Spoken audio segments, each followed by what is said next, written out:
Hello ma'am sir, good morning. Ako sa Alner, share ko lang. Okay, alam niyo ba yung boss? Siguro sa mga may tindahan dyan, sa may mga establishment dyan, alam na yung boss o business one-stop shop na kung saan nagkakaroon po tayo ng pagkuha ng permit sa LGU sa ating pong mga lugar. At isa na po dyan yung Bureau of Fire Protection, which is ngayon po ay online transaction na po tayo. Meron tayong 5 easy steps para po makapag-online. Ang una po ay mag-register. Huwag po munang kakalimutan yung ating Gmail account para po makapag-register tayo. It's either po mag-scan tayo o pumunta tayo sa pinakamalapit na Bureau of Fire Protection para matulungan po tayo. Pangalawa po yung apply.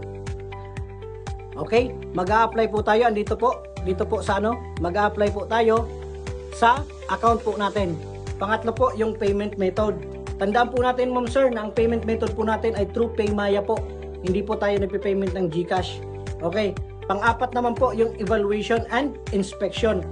After po ng evaluation and inspection, kung halimbawa po na-approve na po yung business permit nyo, makakapag-proceed na po tayo sa panglima, yung approve o yung releasing po. Tandaan po natin, yung releasing po ng FSIC permit ay hindi na po kailangan na magpila pa tayo kasi kahit po tayo mismo, pwede na po tayong mag-print ng ating FSIS permit po.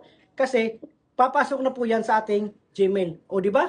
Ganun lang po kadali ngayon yung online transaction ng Bureau of Fire Protection sa pamamagitan ng FSIS system. Kaya po, wag na kayong masyadong pumila. Mas madali na po ito. Yun lamang po ma'am sir, sana may natutunan kayong araw na to. Ingat palagi.